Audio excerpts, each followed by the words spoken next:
Guys, something very important just happened in the economy in the last couple of days, and it can affect prices, inflation, and even jobs right here in the U.S. In a 6-3 decision, the Supreme Court just ruled that the president cannot impose broad tariffs using emergency powers without Congress approval. Now, this does not mean presidents can't use tariffs anymore. We know that presidents have been using tariffs for decades, right? What the court said, though, is that a president cannot use one specific emergency law to create sweeping tariffs alone. Congress must be involved. And let me say this clearly up front in this video. This is not a political video, okay? This is a consumer and economic video because tariffs influence what we pay for goods and for where products are made and whether factories operate inside the U.S. or outside the U.S., right? Here's why this story, though, is complicated. Tariffs can raise prices in the short term, but tariffs also are meant to protect American industries and encourage companies, American companies, to produce right here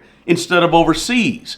See, every country uses tariffs. Tariffs are not anything that's new, and tariffs are not something that only the U.S. uses, right? Along with the U.S., many countries around the world have used tariffs in a way to make sure that their own domestic companies get business and grow businesses. That's been going on for a long time worldwide with many, many countries. So I'm going to spend some time on this video breaking this thing down in plain language and in a way that is unbiased. It's not right, it's not left, it's just right in the middle so you can get the facts. The Supreme Court case was centered around a law called the International Emergency Economic Powers Act. Now, that law alone allows a president to respond to an unusual and extraordinary outside threat to the U.S. economy or to U.S.'s national security during a declared emergency. President Trump attempted to use that authority to impose these broad import tariffs, including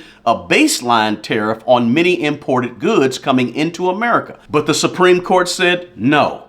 The president went too far. Now, let's remember, the Constitution gives the power to impose taxes and duties to Congress, not to the executive branch. So the Supreme Court did not say, let's be clear, the Supreme Court did not say tariffs are illegal. They said that a president cannot create these sweeping tariffs under emergency powers without Congress. So that's a separation of powers ruling that matters, right? We have these three branches and we have a balance in the three branches and we're supposed to have checks and balances, right? And what the Supreme Court did was a check on the executive branch. So again, this is separation of powers. It's not an economic ideology ruling by the Supreme Court. So let's be clear about what tariffs actually are. Tariffs are not fines paid by some foreign country. No.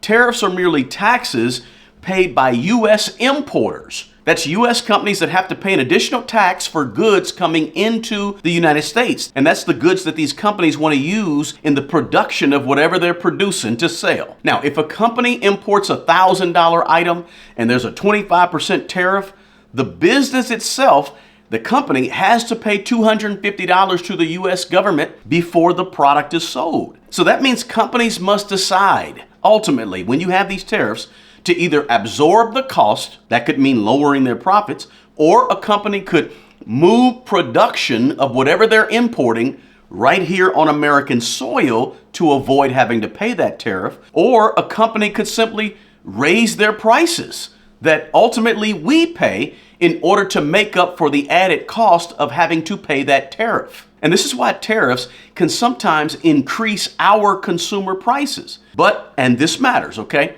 Tariffs are also a deliberate economic strategy used by countries. See, the goal of tariffs is to make foreign goods so expensive that they're less attractive so that companies now say, I don't want to buy foreign items. I want to have whatever I'm using in my business to sell. I want to manufacture it or buy it from manufacturers right here in the U.S. See, in theory, here's the theory of tariffs. In theory, higher import cost leads to domestic production. And then domestic production becomes more competitive. And what happens when things become more competitive? Prices go up slower. That's lower inflation ultimately because we have so much local domestic competition on American soil that prices don't shoot up so fast. And factories and jobs return to America. That's the theory, right? Many people argue, though, that tariffs don't actually work like that in real life. Let me know what you think about tariffs in the comments below. I'm curious, and I read the comments. So, tariffs are both a price pressure in the short term and an industrial policy in the long term. And that's why many economists and many policymakers, they argue whether or not tariffs help the American economy or hurt the American economy by hurting people in terms of increased prices in the short term. Because tariffs do raise prices typically up front, but perhaps they help in the long term, 5, 10, 15 years down the road. But the massive question is this. Now, here's the big old elephant in the room that we all should be thinking about. As consumers, as Americans, as investors, whatever we are, we should be thinking about this. Over $150 billion in tariffs has already been collected from U.S. businesses over the past year or so. Now, the Supreme Court, in their ruling that they just ruled, they didn't decide what happens to that money. They said nothing about it. So right now, you have companies that are lining up in court asking the question, the obvious question, because this legal authority was struck down by the Supreme Court, are we as a business now entitled to refunds? See, more than 1,000 companies had already legally filed challenges to these tariffs, even before the Supreme Court ruling. Now we have even more businesses who are now demanding refunds, but the court didn't say anything about it. So now the courts may have to decide one of the largest refund disputes in U.S. trade history. For many import-dependent companies, and there's many of them here in America, tariffs were huge. Industry groups are saying that tariffs forced a lot of businesses to delay hiring new people, to cancel any plans they had for their company to expand. And for some businesses, had to even take out loans just to afford the new tariffs. So what we see right now is that businesses, they're not waiting around, right, for what's going to happen next. Businesses are filing refund claims. Businesses are steady opening up and reopening lawsuits and renegotiating contracts and making shifts in how they handle and manage their supply chains, right? And supply chains is just a fancy way of saying where stuff is coming from that I need to make my product. That's a supply chain, right? But here's the deal. Refunds are not guaranteed. The courts may take years to decide this whole thing based on this ruling. Now, here's the part that surprised the markets and surprised a lot of people. Within hours of the ruling from the Supreme Court, the Trump administration moved to replace the struck down tariffs. Within just hours, President Trump's administration announced a temporary 10% global tariff using a different trade law. I think they want to use Section 122 of the Trade Act of 1974. Now, at the same time, new trade investigations were launched that could allow future tariffs under national security and under unfair trade statutes or trade laws, right? So the tariffs didn't really disappear. This is what we got to know. The tariffs didn't go anywhere. They're actually still on the table, okay? The tariffs just really changed the legal pathway to possibly ultimately get done. That means this story is not over. It's a big blow to President Trump's wanting to have these tariffs. But at the same time, it's just saying that you can't impose tariffs under this specific act. Now, what this means for us, jobs, prices, and all that, here's what this really means for our everyday life. If tariffs go down, good companies from overseas may get cheaper, and that could ultimately help bring inflation down and make prices not go up so fast, right?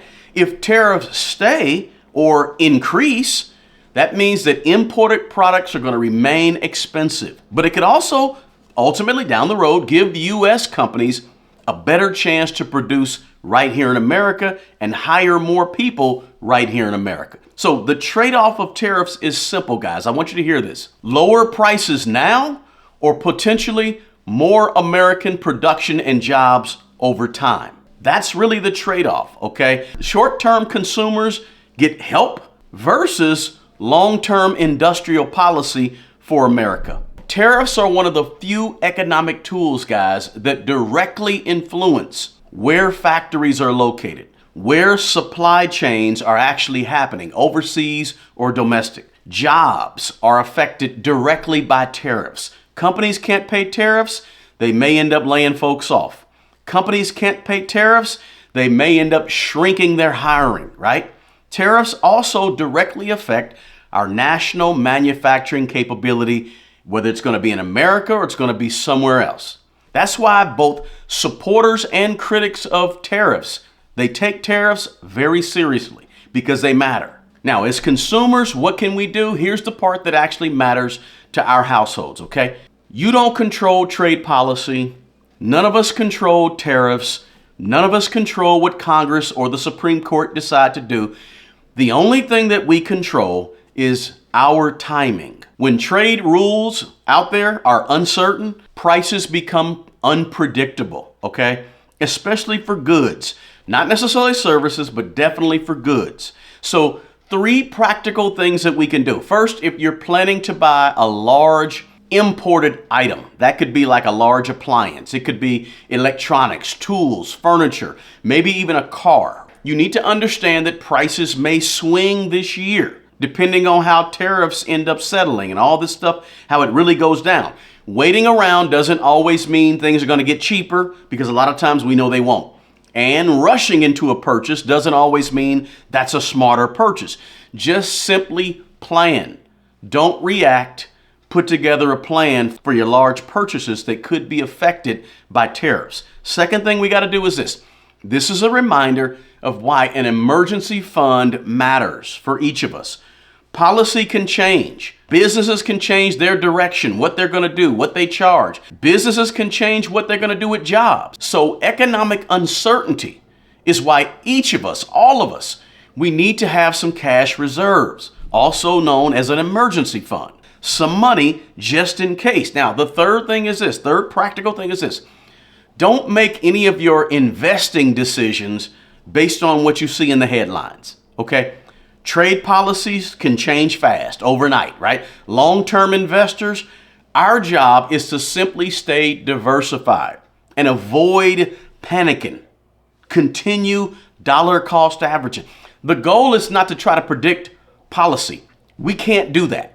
The goal is simply for us to stay financially stable no matter what's taking place out there, no matter what policy is doing, Supreme Court is doing, President is doing. We got to stay financially stable. Now, what happens next?